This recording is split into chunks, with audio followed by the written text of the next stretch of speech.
Hello, everybody, and welcome back to Talking About Birds, the only Cardinal podcast that should be the name of an Atlanta sports podcast covering the Atlanta Hawks and the Atlanta Falcons.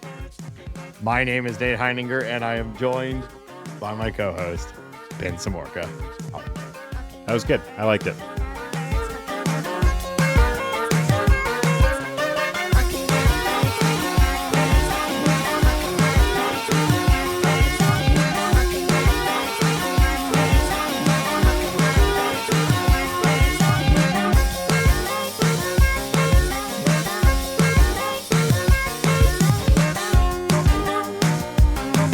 If you have an idea for the opening bit, text or leave us a voicemail at 848-48-BIRDS. And thank you to Charlie for submitting that one via text message.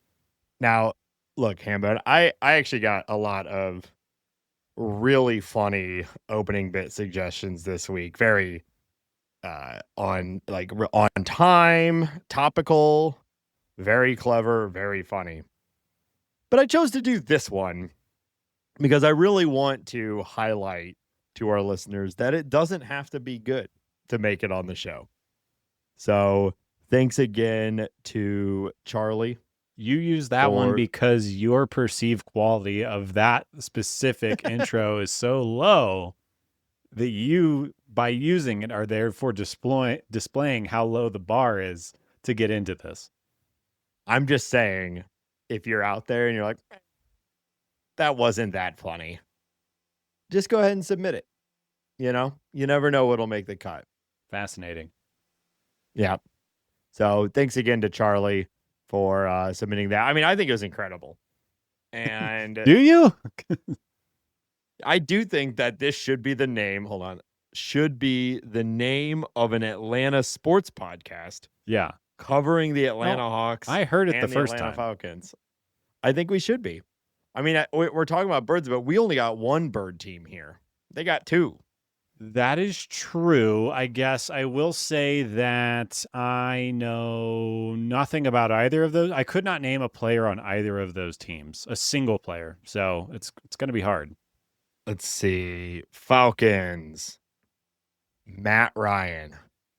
Is he still playing? I have no idea. No way. Maybe. This is good. This is Hambone Googling the current roster of the Atlanta Falcons, I assume. Yeah, I don't know. I don't know ball. I'll just leave it there. You go to basketball games sometimes, don't you? Yeah, we haven't been to one this year. The Nuggets are good, not great. I think we're gonna go very soon though. But yeah, I like a little bit of the old leather pumpkin, as we call it. Yeah. Everyone calls it that, and it makes perfect sense to call it that. So that's why everyone does it. You throw the pumpkin in the basket, 2 points, maybe, sometimes 3, sometimes 1. I've seen that too. Yeah, it's a little the sport's confusing. 1, 2, 3. Like, how many points are you? It's the same basket. See, I know. Seriously, someone needs just get Rob Manfred in there. He's fixed baseball. There's no home runs at other sports, we should include home runs in every sport. I think you're totally right. This is good. Like, no one's hitting, no balls are going out of the stadium in any other sport. There's not a fan. I guess you can like LeBron could sweat on you at an NBA game if you're in those really expensive seats right up front. But you're not and don't we wish he would? Yeah, we do. But you could go to a baseball game and catch an Ivan Herrera home run or a foul ball or whatever, and that's not crazy. Yeah, I've actually lamented that on this podcast before. I think it's absolute bullshit that basically every other sport, if the ball or whatever piece of sporting equipment goes into the stands, you're expected to give it back.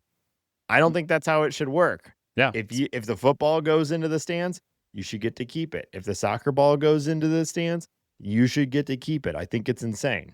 Yeah, finders, keepers, losers. That's not your ball.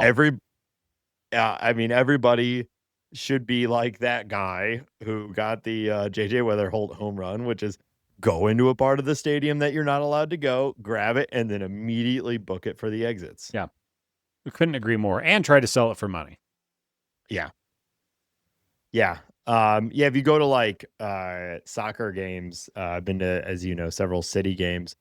They do warm-ups where they're just kicking the ball at the goal, and it's frequently going into the stands. It actually feels like dangerous back there because these guys kick the ball real hard. But I think so hard. part of the risk, you should get to keep it.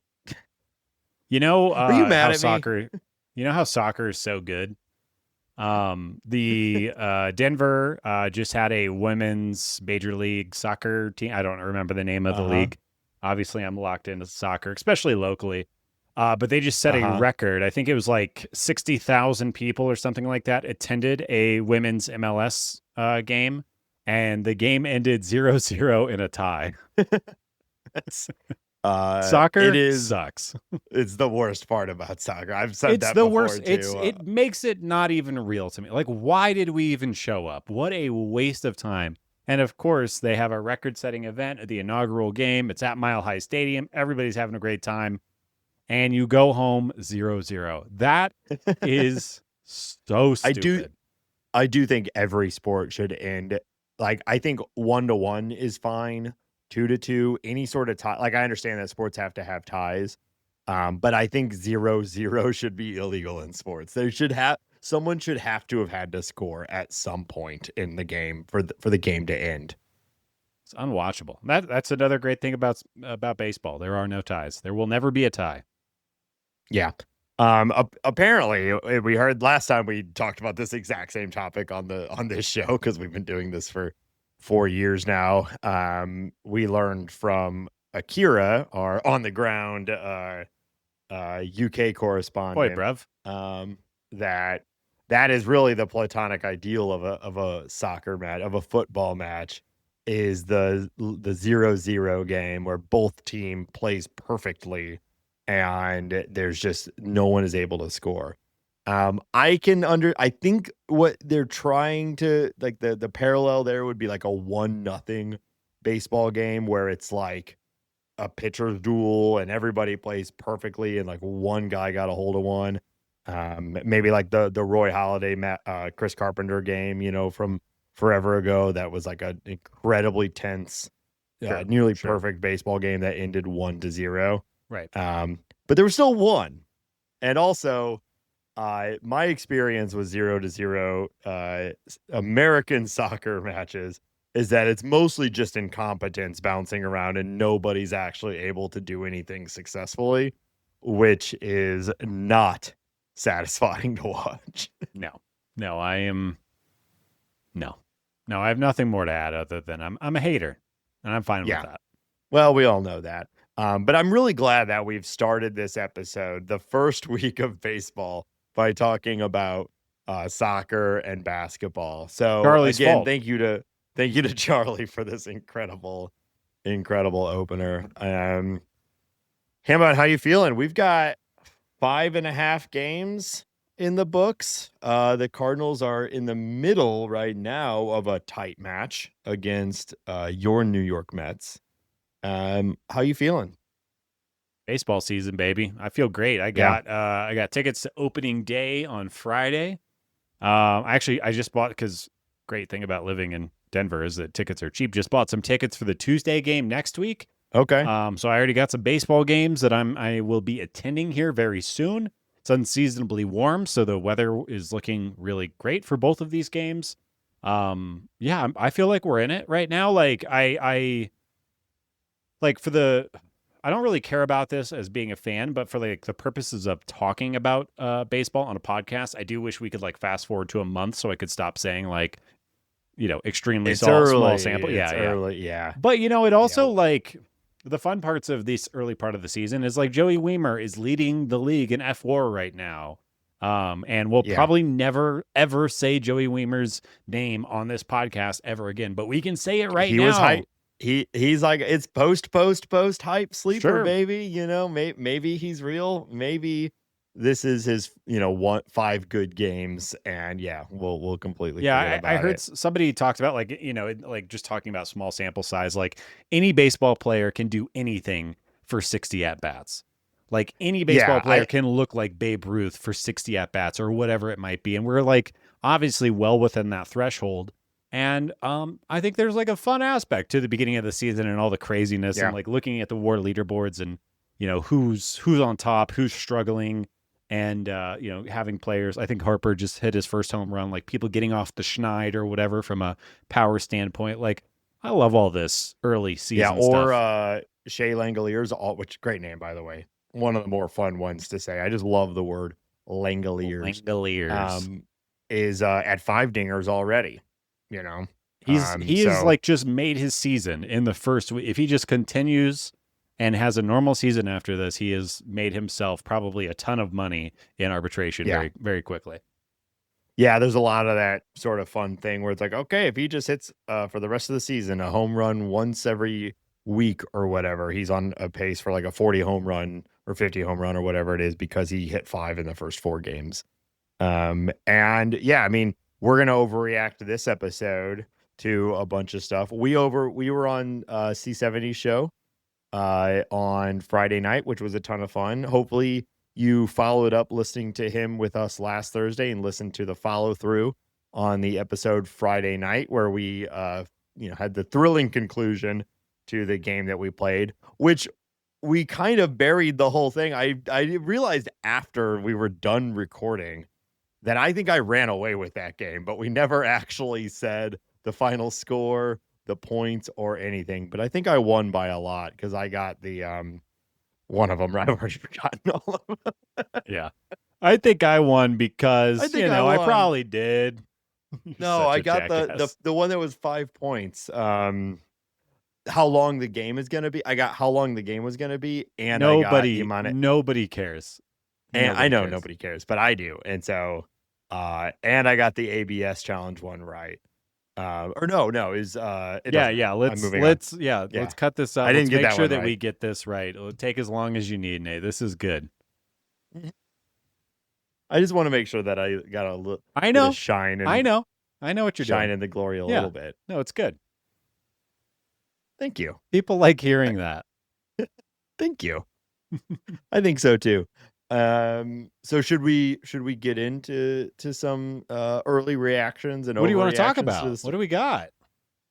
Well, how about let's just start it. The Cardinals are 3-2. Yeah. We'll see how this game ends, but either way, worst case scenario, the Cardinals have opened against one team that could be good and another team that should be one of the better in the league. They're opening the season 500 at worst, if not 4-2, which I think is a really good outcome, considering the competition and considering expectations for the season. So let's just start at like a high level. How are you feeling about the team basically 1 week into the opening week of 2026? Yeah, I think the team looks like, and it's always like easy to put these type of narrative-y things on club when they're winning more games than they're losing. But I will say that they just look a little looser. They look very athletic, which is kind of not, I guess, not what I really expected. The broadcast has said this a couple of times, but they're the youngest team in MLB. And I don't think I knew that for a fact. Obviously, I knew that like jettisoning players like Nolan Arenado and Miles Michaelis would make the team younger, but they're the youngest team in MLB. And the fact that they're the youngest team in MLB, what the projection systems are saying about them and what we think that their future status is going to be, like the way that this team will grow. And then looking at the way that you are seeing, looking at the progression from Gormy and Walker and seeing JJ Wetherholt just kind of step in and look like a big leaguer. I think a couple of weeks ago we talked about how I'm feeling even more and more excited about 2027, and I think the Cardinals are going to ramp up sooner than later. First week of balls really got me thinking that that's right. Like we're not ready yet. The bullpen, there's been some issues. There's some chinks in the armor, but like we're gonna look young and competitive and athletic, maybe really, really quickly. Yeah, I think just that, what was it, sixth inning of home opener alone really, you really try not to overreact to one game. You really try not to overreact to one inning.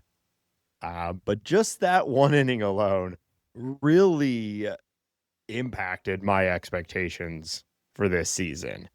I didn't think that they had that in them this year, an 8-run inning coming immediately after a really frustrating, difficult, BABIP to death inning that looked like was going to be a real sour opening day, a bad loss on a lot of stuff that looked like, they just a lot of bad luck and the inability for the bullpen to get a strikeout. And all of a sudden they put up 8, have a couple other comebacks, or at least really competitive losses where they did lose. You're like, okay, this team is, at least offensively, is gaming already.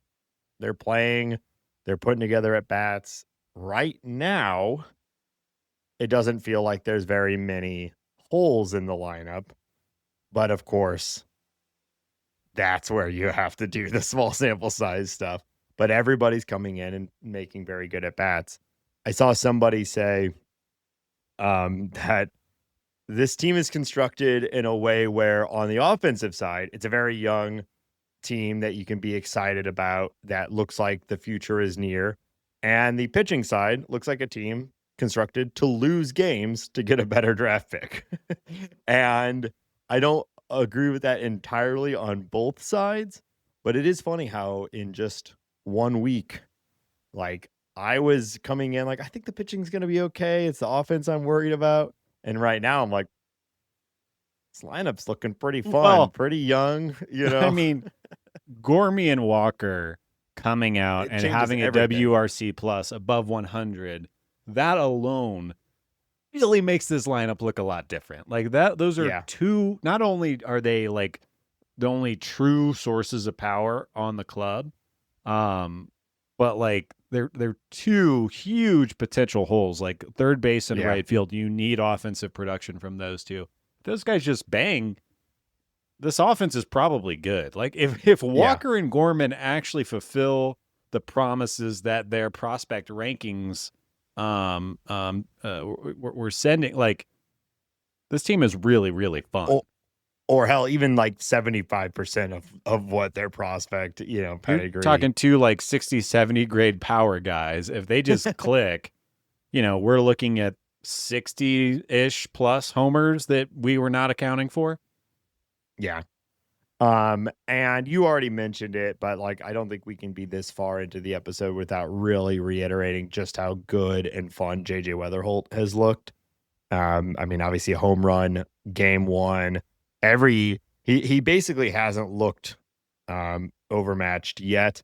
No. Sure, it'll happen. He had a couple strikeouts in the game yesterday. He will certainly have games at some point where he strikes out 3 or 4 times as he just gets played by MLB pitching. But across the board, he's looked great. Defensively, he's looked good. He had, an error, but that's going to happen. So he has basically come right in looking like what everyone was hoping, which is really exciting.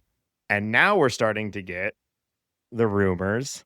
The rumor mill is churning that the Cardinals are actively in discussion with for an extension with him, which is exciting. There's a bunch of these have just been announced in the league. We'll talk about that later.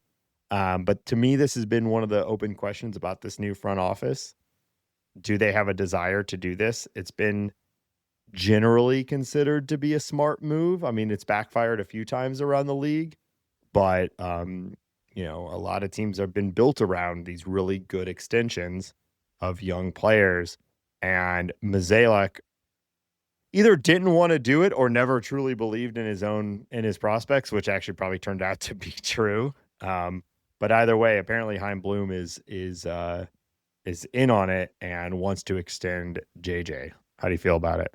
Yeah, I mean, I think we've been asking for young players to be extended for 4 years, like as long as this podcast has been Yeah. going. Like I think Mason Wynn has been an obvious candidate for an extension for a while now. I think we were discussing even extending him before he came up, and he still seems like the most obvious candidate to me. I would love for JJ Wetherholt to happen. I think just like I think it would really signal to the fans that we're serious. I think that there is a deal that would scoop up JJ's arb years in a free agent year or two that would make sense that he would sign, that would put the Cardinals in a good position. And I think like you just have to trust that this kid, I mean, he is everything he has everything going for him. He is solid defensively. He has a good eye. He seems like a smart, normal person. Like he's not a crazy guy. Like this is a type of person that you would want to invest in. It doesn't surprise me that they're having this conversation. The only thing that surprises me is that we like haven't had this conversation before, and the Cardinals has failed to do it, or like you said, maybe just had lack of interest or lack of faith or lack of funds or the ability to think, 30 days ahead of themselves or whatever it might have been. But I could not be more on board with at least JJ getting locked up for 7, 8, 9 years, whatever they might be talking about. Just like you've been saying for years, lock him up. Lock him up. Let me see the emails first and then lock him up. And of course. Yeah, and I think we'll talk about this a little bit more later too, but I think it makes sense to at least see it at the big league level before going into extension talks. Although I imagine JJ has increased his cost by So I get that, but many like millions. if you are Chaim Bloom and Goons, any of them, Please if you include the really feel Goons. like you've learned so much more about JJ Wetherholt in the past 5-6 games that you're now willing to make an offer, then like that doesn't make sense to me either. Like you know who this guy is. If anyone knows who this guy is, it's you. Or you should have done things to get to know him better. And I don't really buy that. I think like what the only thing that could have happened is if he came up and like shit his pants in his first at bat, and they're like, you know what, this kid might not be ready. But I don't think there's anything you can really learn about any baseball player in 5 games. There's been what, like 12,000 Major League Baseball players in the history of MLB. It's something like that. At least one of them has to have shit their pants in their first game. Don't you think? I don't know about first game, but I remember when Archie Bradley shit his pants while he was in the middle of a relief appearance. On field, in game, just in the history of baseball, absolutely. Yeah. I'm just thinking, first game, Daddy, look what I did. Yeah. That's how your children talk to you? Is that what just happened there? What's that? Nothing. It's had to have happened. Well, he didn't do it. Which is great. Low bar to clear. Yeah.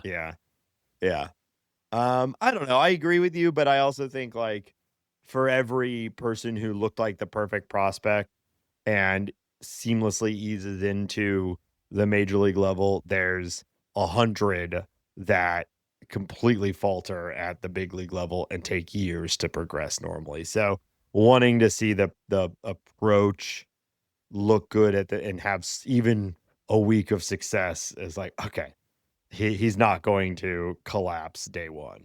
I get where you're coming from, but prospects that are coming up in 2026 that like were high level collegiate athletes and blaze through like young guys are different now than they were even 10 they years don't ago. want to work.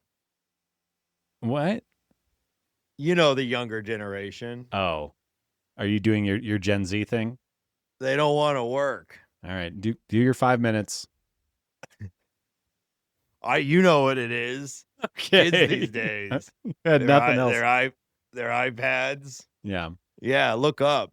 Look around the world. You know what I mean? Go start a podcast. Okay. You done? No, yeah, I'm done. Okay. Do you know that point I was trying to make before you did whatever? I stopped listening because I was thinking about what I was going to say. Yeah. All right. Well, we can move on then. JJ's here. Should we hit the other couple transactions before we go into the rest of the Ben's making a weird face at me while What the fuck is wrong with you, dude? Lock it in. I am locked in. You're the one making goofy faces today. while I'm talking. Whatever, you suck.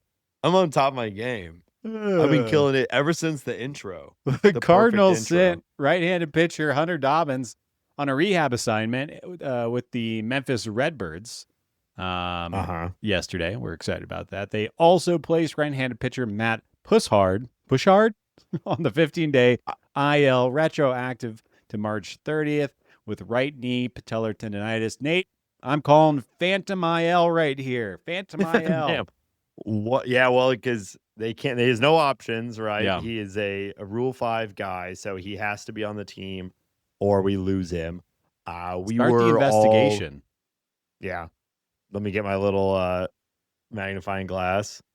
You think so? One bad inning is enough for them to be like, all right, buddy, pack it in. No, I think that they have some more development that they want to do to him. They let him go out and get his token relief appearance. Oh, now he's going down, and he's going to be down rehabbing in AA or AAA, and they're going to rework some stuff on him before he comes back up. I 100% believe that.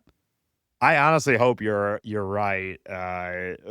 It'd be nice to see the Cardinals organization pulling smart, rule bendy moves like we've seen some of the other smarter organizations do. So I hope you're right. And he didn't look great in that first game. He didn't look great. And I guarantee you in a week or so, they're going to say, oh, we're going to take it really slow with Matt. We're going to let him, let the knee get healthy. We're not going to rush him. Oh, and he's also working on a new pitch. Yeah. But anyways, so Pushard goes down. The Cardinals recalled right-handed pitcher Gordon Graceffo from the Redbirds to take that spot. Obviously, we know Graceffo pretty well. Now that he's a reliever, he throws high 90s. And looks pretty strong. He had a nice little Cardinals 2026 debut last night, and so far so good. He did, but the real highlight from his debut was the Mason Wynn play. That was an incredible play. That was the best play of the year so far. Mason Wynn is a very good shortstop. Yes, absolutely. I imagine Graceffo, barring poor performance, which is of course what you could say for everybody, but I assume if he's performing well, he's just up for the rest of the year. Yeah. That would be a little developmental win, right? Like actually getting a Cardinal prospect to be effective in your bullpen, especially with like the mediocrity that we're seeing in our current bullpen right now, or at least some of the guys in our current bullpen. Yeah. But excited to see him. And like I said, we'll follow the Pushard hard beat, see what ends up happening with him. But my prediction is this is BS, but I'm okay with it.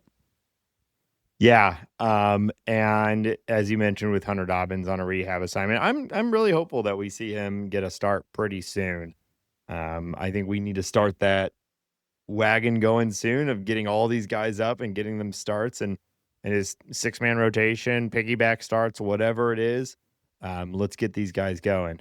Be very curious how they decide to handle that. If it is the 6-man rotation, if it's you just have one guy come up for one start, go back down, just to like, it's almost like a pseudo 6-man rotation to keep guys healthy and to keep, like, you have, we've talked about this before the season started, but you have a lot of guys who have never thrown like 150 innings. So you're going to have to get creative. And I think starting it earlier than later makes a lot of sense. And you have Dobbins and Fitz who you can leverage their options.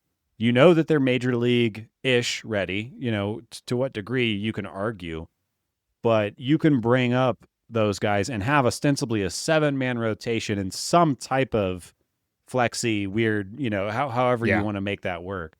And I hope the Cardinals, I think that the Cardinals are smart enough and dynamic enough to flex that muscle, if that makes sense. Yeah, and we're seeing some other teams do it right now too. Like the Braves are doing it with I don't actually know how to say his first name. Didier? Didier. Didier? Didier. Yeah. Where you're just planning like, all right, this guy's getting 4 innings, this guy's getting 4 innings, Puff assuming. Diddy? Yeah. I know. Huge fan. You are. Did you see the thing? What's the Giants coach? New or no Vitalo? Betrello? I don't know. Some Yeah. Italian last name. It's like Tony Just Vitalo or something like that. talking way too much about Kanye West in an interview. Oh, was he really? Like, yeah, like strange guy, but he sure is a good musician. You're like, I don't know if we should be labeling the man who was selling swastika T-shirts as a strange guy. He is a strange Not, guy. His name is not the Tony Vitello. yeah. Okay. I was pretty close. Yeah. No, did not see that. Missed that one. Recommend if you're a public figure, just don't bring up Kanye West right now. Yeah. Yeah. Just let it go. It's free not Just let to. him go. Let him go. Yeah. Yeah. I imagine piggyback starts are an interesting, and it's also kind of fun to say, isn't it? Just piggy? Piggyback. Yeah. Yeah. Yeah, Nate. I'm having fun. Let's talk about Jordan Walker. Let's talk about Jordan Walker. I don't know what to say other than I guess I feel the need to eat a little crow because he has come up and somehow looked completely different than he did in spring and all of the last 2 years. He has walked and struck out 3 times so far, which that might be the most shocking stat. I think that he has looked surprisingly good on defense. He's charged some balls in really well. I kind of forgot how good Jordan Walker's arm is. He's made some really aggressive, nice throws. And the swing that's been the big thing. The swing looks different. I know there's been a lot of posts online, people comparing his stance and his swing and stuff like that. But looking under the hood, first off, he has 14 contact events so far. Caveat. We're talking about an extremely small sample size, but who gives a shit? Because we have good news to talk about. He has 14 contact events so far. His average exit velocity on those events is 97 miles per hour, which is pretty good. He is averaging a hard hit ball right now, which is crazy. The launch angle is the best in his career so far. It's sitting at 13.5, which is great. What is crazy, though, is the biggest change that we can see, and this is brought to you by StatCast and Fangraphs. They have a bunch of cool new swing analytics tools, is that his ideal attack angle is at 65%. His career is 45%. If you don't know what ideal attack angle is, it's the angle, or it's the percentage of swings that exist in the 5 to 20 degree range, AKA barrel city. When you're swinging at that angle, when you're attacking the ball at that angle, you are more likely to hit a barrel. A barrel is like basically the ideal hit ball. It's hard hit at I think it's a 5 to 29 degree angle, and mostly those often result in home runs. And I think the batting average on barrels is like 800 or something. Like it's very high. So he is doing something of many things that he has never done before. Exercising patience. And by the way, he's still swinging the ever-loving shit out of the bat. He is averaging his fastest bat speed so far at basically 79 miles per hour, which is elite. It is top of the league elite. But he has a much better attack angle than he's had in the past, almost by double. Everything is looking really, really good. I don't know what else to say. Obviously, he hit a home run. He's looking like a baseball player. It is very early and everything could go wrong, and the league will adjust to whatever he's doing right now. And there will be some dark times for Jordan Walker this season. But you cannot argue that he has made a actual change somewhere in his game. It's his swing pass, his decisions, whatever it might be, all of it together. Maybe it's just him getting older. He looks like a better player. Could be the drive line whole thing, it is always surprising to me and such a good reminder that spring doesn't mean anything, right? Means nothing.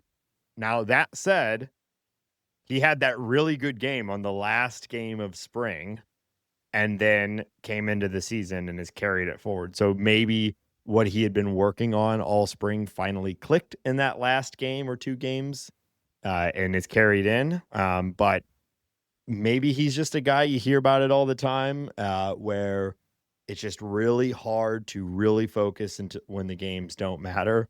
That's not necessarily the best way to be, but there is a reality to the competitive nature of these dudes, that they need it to be like full game, full stakes. Everything is real now. I don't know. I haven't heard anything about that from him, but it could be the case. But either way, it has certainly been, I think, probably the most fun part of this opening season, because I've said this before and I remember it. He's had, there's a reason he's still around at all. He has had moments at the big league level. And in fact, his entire rookie season, he was pretty good. And there were little bits and pieces last year where he was pretty good too, where the game is just so much more fun when Jordan Walker is playing well. And they're winning games right now, partly because of him, and he looks good in every single at bat. So it's just been more fun. These 5 games have been more fun because Jordan Walker has been good. The question will be, can he sustain it? Can he do it for more than 5 games? He got the day off today. Yeah. Which probably makes sense. Let's lock in those wins, take a day off, and come back and do it again tomorrow, To stay positive, I don't know. Like, we started the show saying, like, any baseball player can do anything in 60 plate appearances. He has 20 plate appearances right now. It's super small sample size. But did we see him go on a run, a week-long run of this type of performance last year? Maybe. I don't remember it off the top of my head. And I feel like maybe we would. But he ended last year with the 66 WRC plus. It was a rough year, no matter how he was one of the look worst at it. players. One of the worst players in baseball last year. Yeah.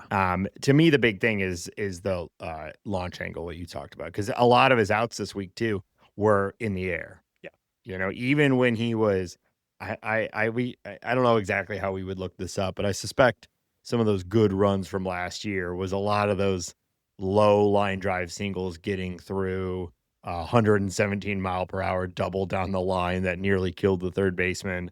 That sort of thing. We didn't see a lot of driving the ball we're seeing right now. And that's the big difference. Again, it's a super small sample size, but he has a almost 300 ISO. He's slugging 588. If he can just 13 degrees is not a great launch angle. Like, people like Nolan Arenado is sitting like he's like 35 or 40.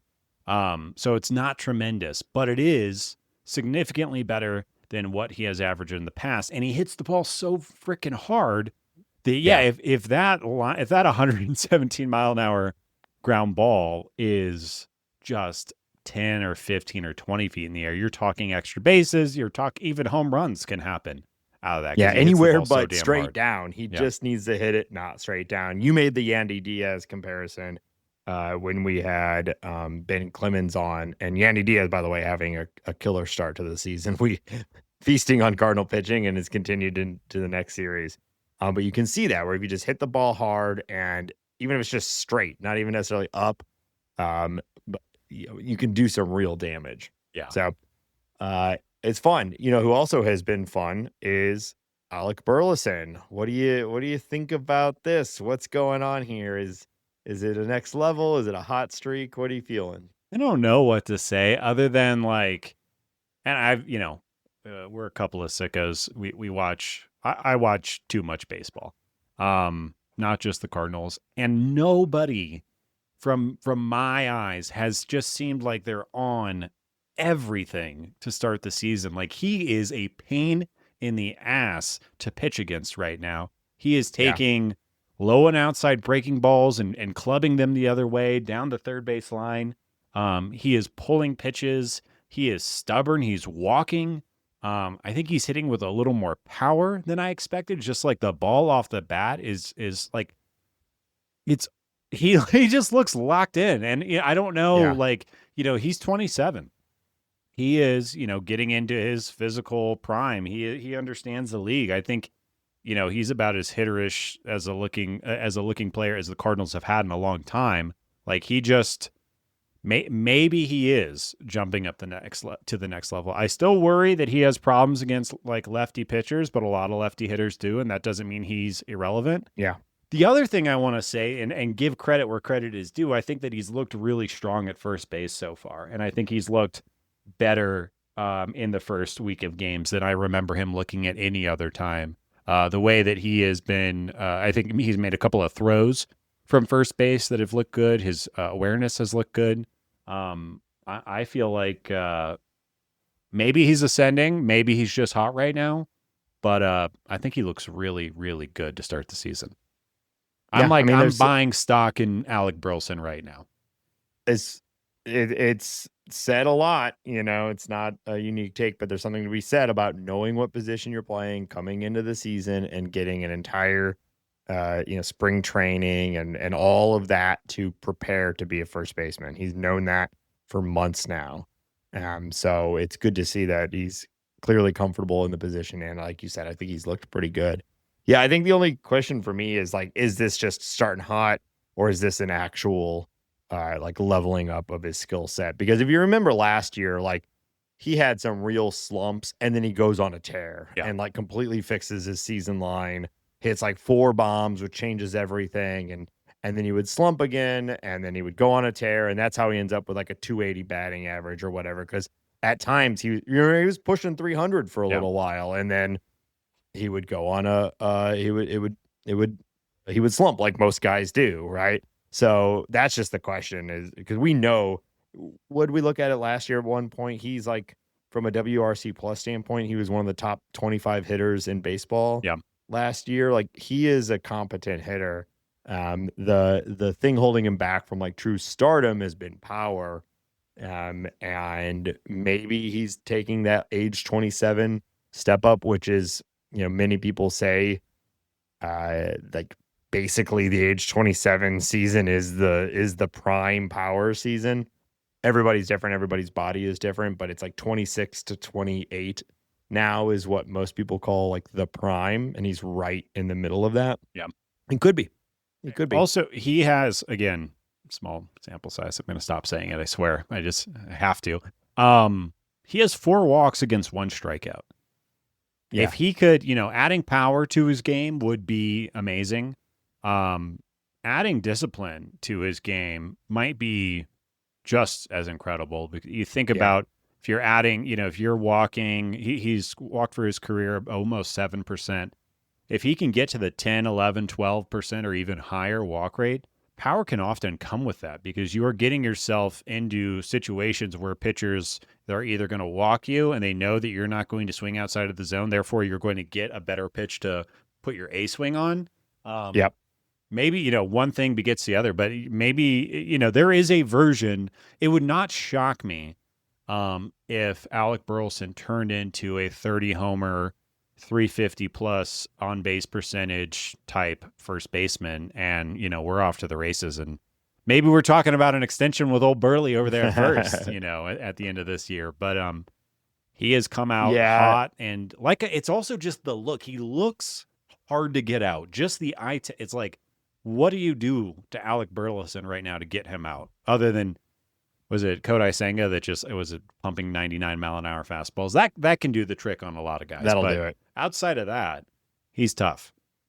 Yeah, I'm not ready yet for the 30 bomb thing. We need to see him hit the ball harder, more consistently, but he certainly has looked great out of the season, out of the start. I think one more guy from a looking great, or at least better out of the gates, that we got to talk about.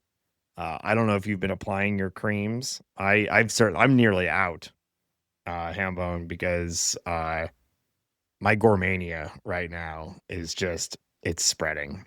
It's bubbling. It's really rough, frankly, but I'm enjoying it too a little bit. You know what I mean? Nolan Gorman hitting the ball hard and drawing walks What are you seeing out of Nolan Gorman so far? I'm gonna burst your bubble, Nate. He has not drawn a single walk yet.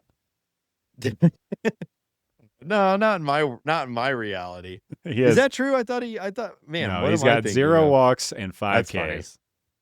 All right, well, I take it all back. But he's hitting the ball hard. That one I can tell you.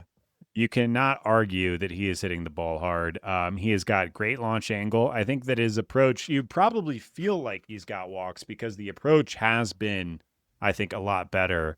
But I could definitely go for some more walks. I could definitely go for a few less strikeouts. That being said, if he wants to strike out 25, 27% of the time and hit homers at the clip that he started the season, like that works. We can take that player all day and plop him over at third base, which, by the way, I thought he's looked just fine over at third base so far. Nothing glaring has jumped up at me. But no, I think that he has looked like and Nate, you know what? You are right, technically. As we are talking, the game that is happening right now, he walked. So he has 1 walk on the year. Apology accepted. He did boot a ball in the game today too, though. So we'll I take. guess when you're talking about Nolan Gorman, everything is true. It's all happening at once. But I think what you're getting at, like, he does look like an actual big league player, which was that was a question coming into the year with him and Walker. Are they major league hitters? Can they fake it at least? And I think he's faking it at the very least so far. He's hitting the ball hard, and he is not an automatic out. So yeah, I'm having fun. There's something about him, and maybe it's just like the time off, and I just hadn't been thinking about it, and maybe this isn't an original thought or anything like that. But man, he does not come off as a super athletic player. Even when he tags a ball, like I don't know, he's kind of clunky. But that doesn't really matter. That's just aesthetics. I've been pretty happy with his performance so far. Yeah, well, he kind of looks like a high school bully who, like, is beefed out of his own comfort level, and moves as such. But when he hits the ball, it can be fun. It can be fun. It really makes a thud, doesn't it? Who else you want to talk about, Hambone? We've been really hitting the highlights here. Yeah, I thought it was fun that him and Urías, they're kind of third base is kind of leading the way for the power on the team so far, which did not think that I would be saying that even with only 1 week of baseball. Didn't think we were going to be looking at third base as a source of power. But yeah, why don't we talk about the pitching a little bit? I think that, through the first turn of the rotation, obviously we saw Dustin May make his Cardinal debut, which was not fantastic.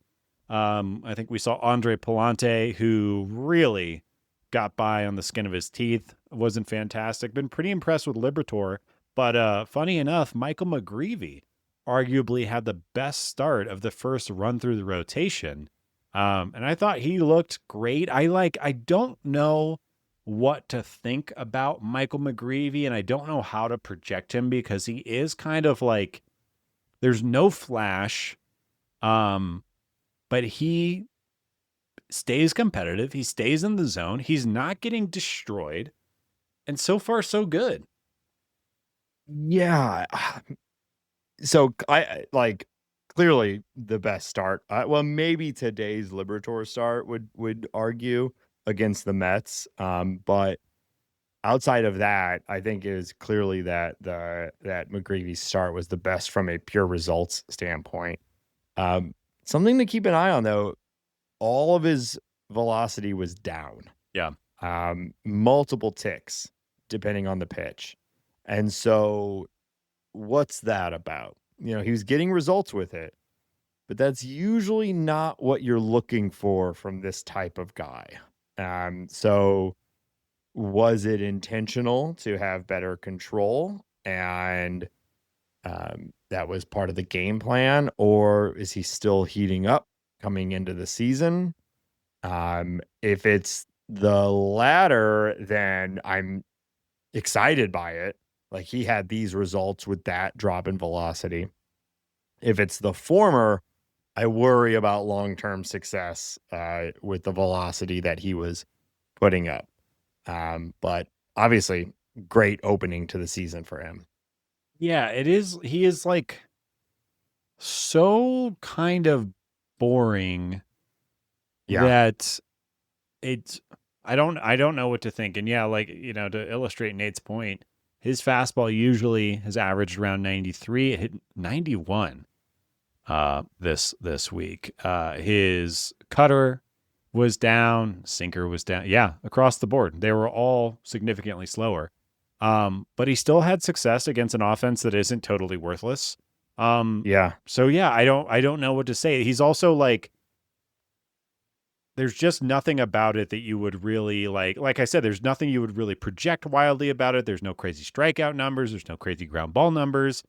I guess if he does anything well, it's that he doesn't walk people very well. And that is inherently valuable. But yeah, I don't know. I don't know how Yeah, to. just something to keep an eye on. Like my Yeah. first, like the starting pitching this run through was not bad. May was had probably the worst results, although maybe some of the better stuff. I'm not worried about him yet. No, me neither. Liberator seemed the most like doing what he's going to do. It looked like what we hope that he'll look like. To me, that was kind of like, at least game one was kind of like, if this is what not perfect Liberator looks like, then I think we're in for a pretty good season. We've been recording during the Mets game, so haven't really been able to watch him pitch. Obviously, we know that we're at the point where we know how he did, but I don't know anything about it. So I can't say, but the results were pretty good. So feeling pretty good about Liberator. McGreevy with the velo being down, Palante being Palante basically, and the results being in his favor one way or another. Like ultimately, I left saying there's ample room in this rotation. We're going to be seeing hopefully Fitz and Dobbins and all these other guys probably pretty soon. And if there is a Achilles heel to this fun, young, exciting team right now, while it might feel like it's the bullpen after this first week, I still think it's the starting rotation. And that has been what has sank them the last 3 years in a row, basically. And I don't think we are in any place different right now. No, and just to say his name, because we haven't yet, Kyle Leahy had a pretty rough turn as well. Not sure how to feel about slider, that. That slider, though, you're like, okay, I see it. I see what he could do. Yeah. One of the better of all the pitches by all the starters this week. It's one of the best pitches thrown by any of the starters. Yeah. But boy, oh boy, did he get, the results were not there. Speaking of somebody who had poor results, and we've seen a tremendous amount so far for so few games, is Ryan Stanek, who has pitched 3 1/3 in these first handful of games and has as many strikeouts as he has walks, 4 for 4. Has gotten torched a little bit, has looked wild. The velo is there. He's hitting 99 regularly. And that pitch probably plays. I am surprised at how often he's been used so far.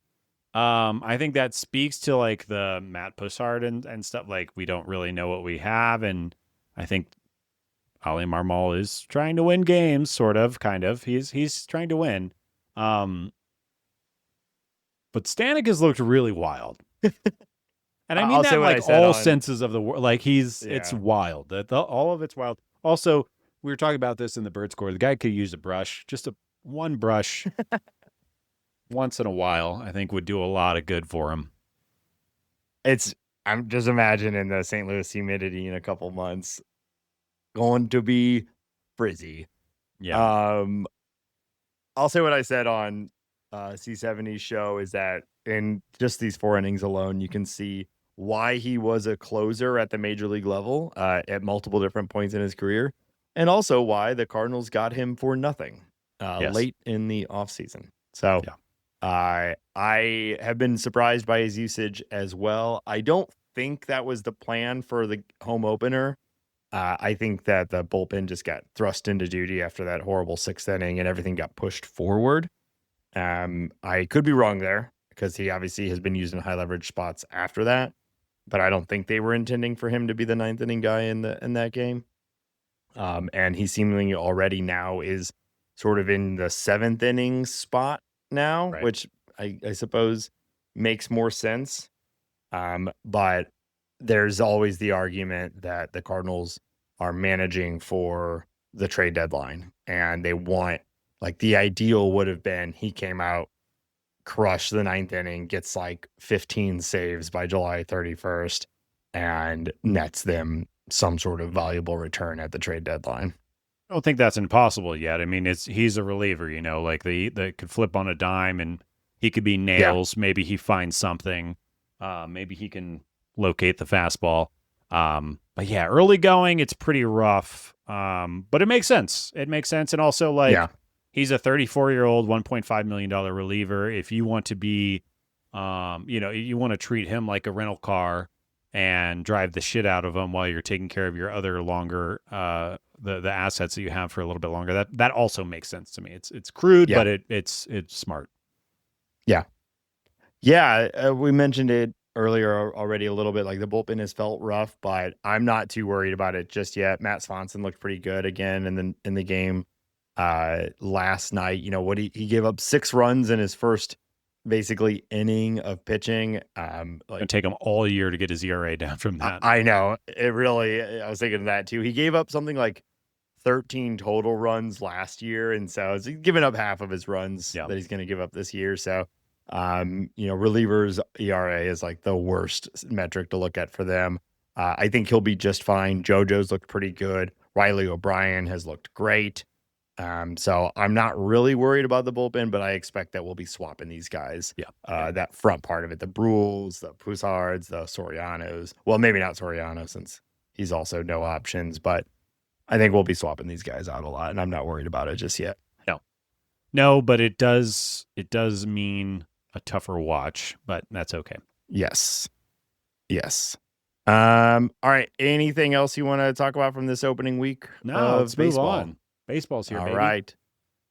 Well, we're going to talk about the upcoming series, hit a little news, and do a little game here at the end. But before we get to that, we want to remind our listeners that this show is listener supported on patreon.com. Patreon.com/talkingaboutbirds. You can find all of the different ways to support the show, but supporters at any level get access to our private Discord server. We call it the Bird Scored. You've heard us talk about it on the show a bunch at this point. It is essentially a private chat server for listeners and supporters, and we've got some other writers and podcasters in the group there as well. It's a very, very active place. It's a fun place to hang while watching a game. News is posted there. And if you just want to talk baseball with people and talk to actual humans and not whatever the hell the rest of social media is at this point, it's a really good place to go. And you can also feel some satisfaction in supporting a wholly independent baseball podcast. So talkingaboutbirds.com or patreon.com/talkingaboutbirds. We also appreciate anyone and everyone who leaves us a review on their favorite podcast platform. It really does help. And of course, tell your friends and tell your family. Make sure you follow, subscribe, all of that. We appreciate you. Hambone, where else can people find us online? Yeah, we're on all the socials. You can find us on Blue Sky, Instagram, TikTok. You can watch this episode on YouTube. If you're one of those people that wants to watch us, you can do that there at youtube.com/talkingaboutbirds. You can find all the podcast information, t-shirts, and more at talkingaboutbirds.com. You can email us at talkaboutbirds@gmail.com. And of course, you can call us and you can call us and leave a voicemail or send us a text message to 848-48-BIRDS. That's 848-482-4737. 848-48-BIRDS. All right, Hambone, after the Mets game, the Cardinals have an off day. And then we will head to Detroit to play The Motor City Kitties, the Tigers themselves. How you feeling about this series? Well, we're missing Tarek Skubal, which is good for the Cardinals, but bad for you and I who like watching guys like Tarek Skubal pitch. Yeah. But I think we're we're still gonna have a good time. The Tigers are pretty good. Their starting rotation, at least the Cardinals are going to draw Framber Valdez, the new guy in town. Jack Flaherty, we remember him, and Justin Verlander is back. So that's the Friday, Saturday, Sunday matchups. And outside of that, this team is young and still very interesting. Kevin McGonigal's got to be the story here, though. He is kind of one of the best prospects in baseball. He is proved to be an extremely difficult out in the very young season. He is fun to watch. If you guys have not had a chance to watch him play or just watch an at-bat, that series that he had against the Padres earlier, I mean, he is legit. He's a tough out. Yeah. He is an interesting. He's good. He's kind of like Dustin Pedroia, but maybe a little more toolsy is like the way I would describe him. He's very impressive. And outside of that, they brought Gleyber Torres back. Riley Green is still kind of locking down their lineup, and they kind of have good players all up and down. I think the only weak spot they really have, in my opinion, is their bullpen. But bullpens, like we always talk about, they could turn on a dime at any point. But I like this team. I think it'll be a good matchup for the Cardinals. I think this is a better team than the Cardinals. Not unwinnable, but like I said, Valdez, Flaherty, and JV, and that's, missing their number one is not an easy assignment. Yeah, I think it's a pretty well-constructed team. They're not completely clicking just yet. That lineup is beatable. They obviously have some very high highs on it, but the bottom half of it isn't really producing just yet. They have some holes. I think they are beatable, but that pitching is going to be is pretty good. Like the Cardinals have faced some pretty good pitching to start the season already, but I don't know that we have seen a Valdez yet. No, I would say today the Cardinals are going against Freddie Peralta. Yeah, maybe that's true. He's probably around like the same tier as Valdez, but yeah, it's not close. It's pulling hairs. Yeah, pulling hairs, not splitting hairs. That's what it is. Jesus. Ow. Yeah. Ow. This hurts. Hey. Javi Baez, I watched a highlight of him this morning. He took a kind of hanging curveball right down the middle, and then Mike Soroka threw another curveball that was about 1.5 feet outside, and he put his A swing on it and missed. So we'll have that to look forward to as well. You gotta love a Javi Baez highlight reel of bad strikeouts. It's very satisfying. I'll shout out Dylan Dingler too. I think he's massively underrated. Great S-tier name, and like becoming one of the better catchers. I feel like nobody's talking about him, but he's very good. Yeah, Dylan Dingler. Yeah, it's a good name. And a Dingler Dinger. Dylan Dingler Dinger. After that, the Cardinals head to your nation's capital. Wow, to play the Washington Nationals. What are we going to see out of this one? Oh, I've got good news. So we are going to see in the final game of the 3-game set. So it's going to be Zach Littell for game 1, Cade Cavalli, who I think is pretty good, kind of an underrated starting pitcher for the Nationals, game 2, and then your best friend Miles Michaelis is going to be closing out the game. Please. And it's going to be on his home turf, so the ball's really going to be in Miles' court.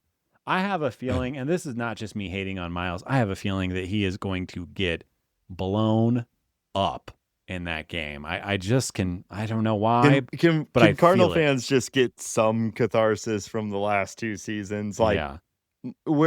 I think I'm done shitting on Miles as a Cardinal. He had some very good seasons with us and got us through some tough times. But those last 2 years, it would be quite satisfying for the Cardinals to get to hit some of those 88 mile per hour down the middle fastballs. Just a few, middle two-seamer. Here it comes. I agree. Outside of Miles, I mean, this is really the Joey Weimer show. He's one Yeah. of the best players in baseball. Obviously, he is their current center Yep. fielder. Somehow they only have him hitting eighth right now, which is a crime. But Joey Weimer, he's also got guys like James Wood. Yeah. CJ Abrams is still batting around there. Luis Garcia Jr., who I think is a pretty solid player. And I guess the only other player I really want to say their name out loud is Andre Granillo. Remember him? He is over there Yeah. holding down the bullpen, kind of slotted towards the lower leverage there. But this team is like, it's a team that failed to launch that is now rebuilding again. So like the Cardinals really should go into here, and I think that they're a far better team than the Nationals. Maybe not far better, but they are a decidedly better team than the Nationals. So I expect a nice series from the Cardinals. Yeah, I agree. I think that James Wood is probably the highest upside of any player on Sure. either team right now, but he has a whole host of strikeout problems in any individual game. Just like CJ Abrams is incredibly high ceiling, but any individual game can strike out 4 times. Yeah. And our team is known for its strikeouts, so that'll certainly match up. Really well. have not been striking anyone out this year, which is crazy because of the emphasis coming into the offseason. But that's what I sample. was saying earlier. The current rotation is not the future rotation. No, it is not. Yeah. All right, let's wrap up let's move on to some league news. Yeah, the Mariners signed Colt Emerson to an 8-year extension for $95 million before he has even made a single at-bat or had a single at-bat in the big leagues. Obviously, the Mariners think pretty highly of him. They think that his power has come along. It looks like he's making a move to the outfield. We'll see how long that lasts with, I know JP is locking down shortstop for them, or he's injured right now, but he is their shortstop. But anyways, kind of a wild move. Guy, I believe this is a record-setting deal for somebody who's never played in the majors. But they extend their guy, Nate. Yeah, we already really went into this discussion at the top of the show, so don't need to fully rehash it. Like, always a little surprised at the extent of a deal like this. I do think this will probably work out for them. He certainly seems, like we talked about JJ Wetherholt, like of the prospects that you feel comfortable spending big on and locking in. He's a good bet. But I was still a little surprised. Mariners have a lot of prospects. They have a lot of guys that they like. I'm kind of surprised that they've made a choice to say he's one of our guys for the future already.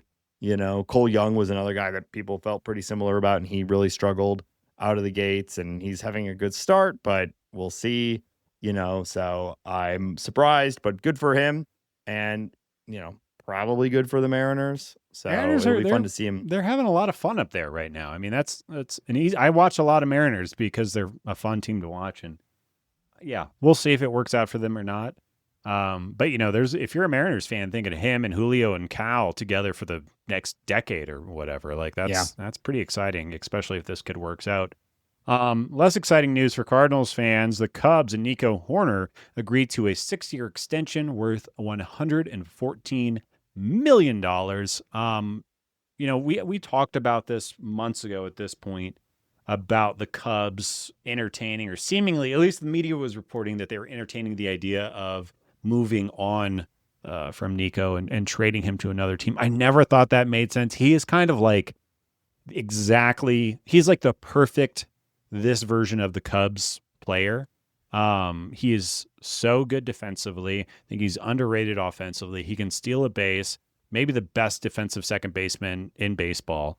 And they lock him up for the foreseeable future. I think a great move for the Cubs, and it's too bad. Yeah, I'm a little mixed on this one, at least compared to your glowing review. I worry a little more about if I were a Cubs fan. As a Cardinal fan, I hope that this is true, that he may be ultimately just sort of an empty batting average, good defensive second baseman. And while it fits their current team comp pretty well with guys like Bregman and some of the power around Michael Busch and whatnot, like, doesn't make sense 5 years from now when he probably isn't as fast as he is now and really has zero power. So, he could very easily become a 260, 3 home run, 20 stolen base type of guy, which is not valuable, so I think the What? floor could be pretty low, but But I I feel don't like know. what we've learned is like nobody gives a shit about the back end of these contracts. It's all about the first 3 years, and they'll figure out what to do with them at that point. I agree. When Nico Horner is 36 or 37, he's probably not going to be a great baseball player, but they don't Yeah, care about that. it's for the next couple years and Yeah. just figure it out. Yeah. Yeah. The Orioles have extended Shane Baz 5 years, $68 million. It's really going around, Nate. But I like this. The Orioles, they traded for this guy. Obviously, they like him. They then extended him.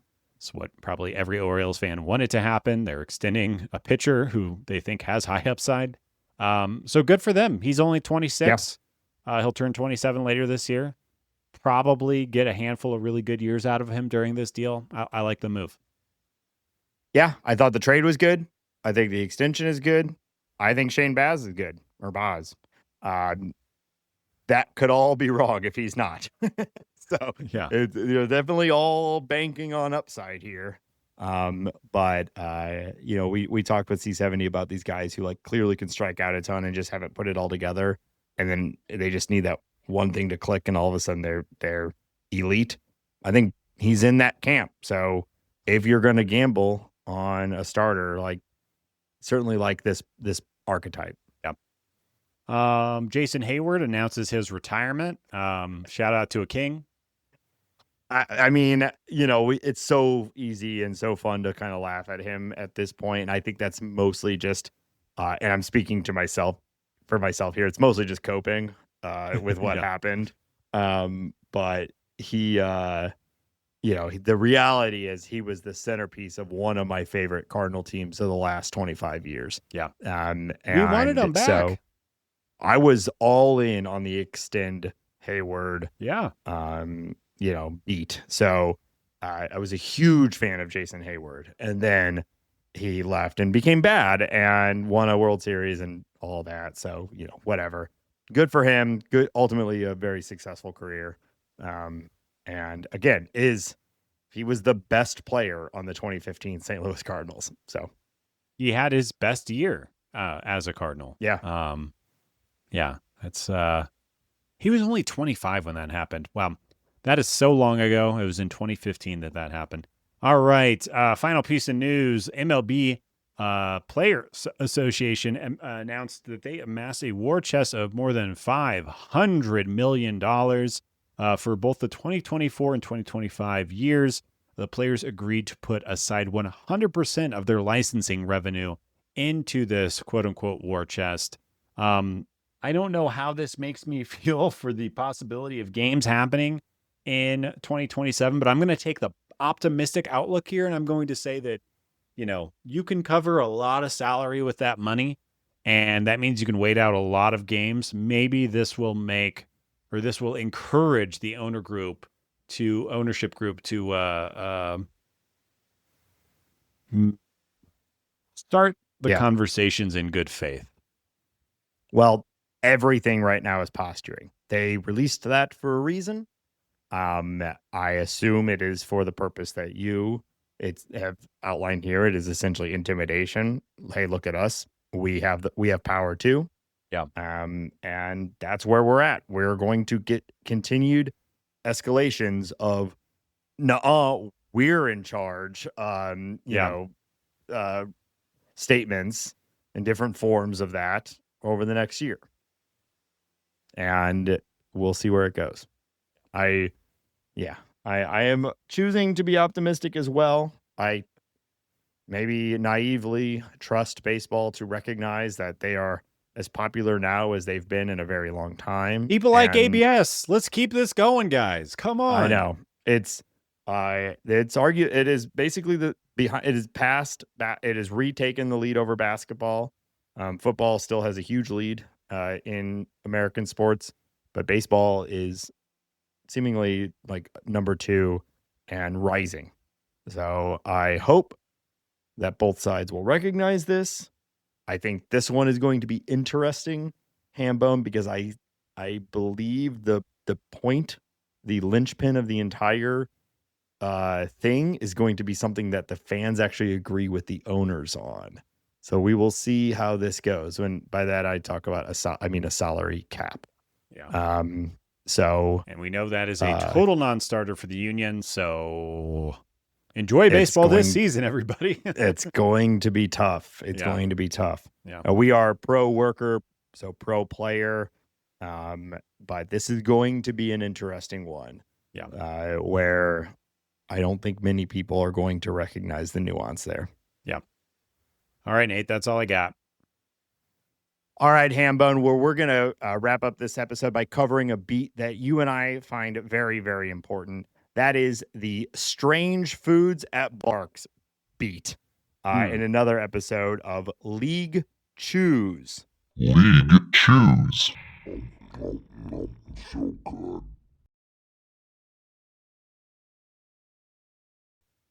So, Hambone, I am sharing with you a link to our favorite, definitely written by humans, sports reporting website, Sports Illustrated. Me, dog? Yeah. I'm dropping you a link so you can look at this alongside of me, and we are going to render some judgments on what Sports Illustrated is calling the most absurd new ballpark food of 2026. I was reading about the first item because it's coming to Coors Field, and I'll tell you what, no spoilers, but I'm excited. 2 items actually on this list at Coors Field. Why don't we step into the first one here? This is the Rockies pizza donut. Can I be a huge wet blanket first? Yeah. I think all of these products are built by or are brought to us by Aramark, which is a shitty company that delivers shitty food. So even though these things might sound good, they never are. And it's so disappointing. Fuck you, Aramark. All right, we can go. Yeah, I think that's I think it's reasonable to be mad at everything right now. So the very first one, though, this is near and dear to me, Hambone, and I gotta say, I'm hoping to come to Rockies Field this year with you and go to some games. Coors Field. And this, whatever, you know what I mean. And this one is a combo of 2 of my favorite things. That is the Rockies pizza donut, which seems to basically be a donut, a glazed donut with pizza toppings on top of it, sauce, cheese, pepperoni, and some sort of green sauce, which you don't typically think of for pizza. But like a pesto-y type thing or something? It does. What's your take on the pizza donut? I'll tell you. Would you get one of these? Even with Aramark being responsible for it, how could this be bad? This is going to be delicious. When pizza's on a donut, you can have pizza anytime, Nathan. The slogan writes itself. Yeah. No, I will absolutely get these this season. Maybe I will get them on Friday. Cannot wait. They'll probably be disappointing, but I mean, they'll probably be like $75, but pizza on a donut, let's go. In moving on to the Royals, they are offering now a beef Wellington hot dog. So our UK listeners, shout out to Akira again, may find this appealing. Have you had a beef Wellington before? I had a beef Wellington at Gordon Ramsay's restaurant in Vegas. This is years ago for a work trip. And guess what? Yeah. It was absolutely fucking delicious. It was incredible. Well, that's like one of his things, right? That's what he's famous Wellington for. Yeah. I got some sucker at a work event to pay for it. It was great. Hell yeah. So do you think this foot-long hot dog with minced mushrooms, chipotle ketchup, and yellow mustard on it will be good? It looks like a hot dog that got ran over. There's no way this is good. It's sad. Just give me a dog. What are we doing? Yeah, it looks like a pig in the blanket with a bunch of shit on it. All right, next one. The Rockies Glazilla. Yeah. Were you familiar with this one? I was. This was a topic of conversation at my house. As Nate may know, and I don't think our listeners know, unfortunately, I have a weird aversion to mac and cheese. I don't eat it. I don't want to get into it, but I don't eat it. It's one of his worst takes. Yeah, and I know that I'm right, but this is a 2-foot long hot dog that's covered in mac and cheese. That, to me, Sounds absolutely horrible, but I can see why some sickos out there are lusting after the Glizilla. I will say the name is good. It is.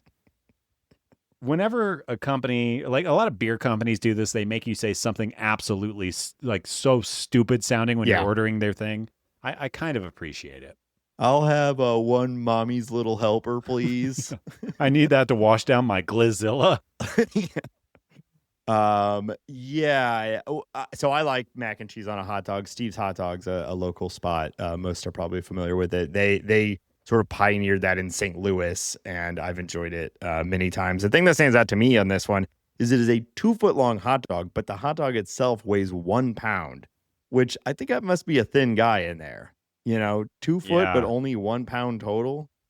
I will tell you, last time I had a Rockies dog, I got food poisoning while I was in a 4-hour car ride down to Southern Colorado, and it was one of the worst experiences I've ever had in my life. Yeah, that sounds horrible. Well, you know what? Well, it certainly won't make your stomach feel good is the Orioles Big Scrap Burger. Yeah. Have you ever heard of Scrapple?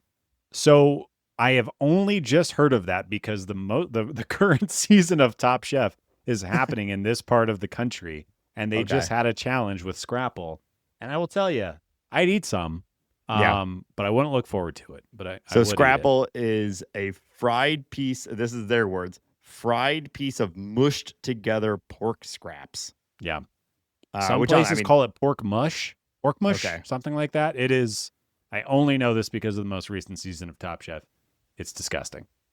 Yeah. Well, this is basically a double smash burger with some Scrapple crammed in there as well. Yeah. If you where is that? That's at Orioles, so you can watch that as Shane Baz is blasted, and your entire hopes for the future of the Orioles go down the drain. You can at least clog your arteries, and then go blast this the toilet. Monstrosity. Yeah, there you go.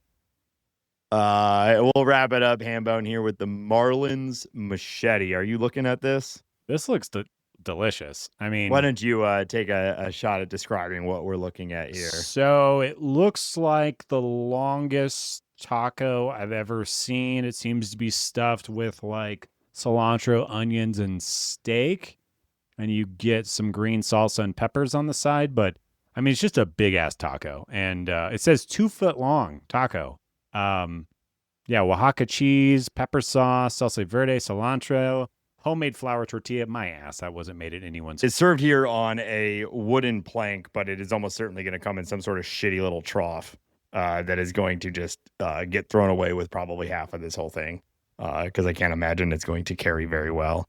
But I don't know, Hambone, what do you think? Are these all, you getting all these all snacks? What are you doing? I think I'm eating the welly. That's just a waste of good phyllo dough or whatever the fuck they're wrapping that in. I would eat the Glizilla if I wasn't a weirdo that had this stupid aversion that nobody else has. Everything else I would try. Yeah. I'm actually kind of excited to try. I'll try Scrapple at some point just because I've just now, it's in the zeitgeist, Nate, where people are talking about it. But I don't think it's going to be good. It's like the stuff that they couldn't throw into a hot dog, It's like this is low tier meat. But you deep fry it, put it in between two smash burgers, and it's a texture thing more than anything. I'm on board. Yeah. Yep. All right. Well, that's going to do it for this week's episode. If you want to support the show, don't forget to check out patreon.com/talkingaboutbirds or just talkingaboutbirds.com for all of our links and everything. We will be back next week, as always. Thank you again for listening. It's been a fun first week of Cardinal baseball, and I'm hoping for a fun second week and beyond. And we'll be bringing it to you every single week. So thank you again. We'll be back next week. And as always, go Cardinals. Jordan Walker.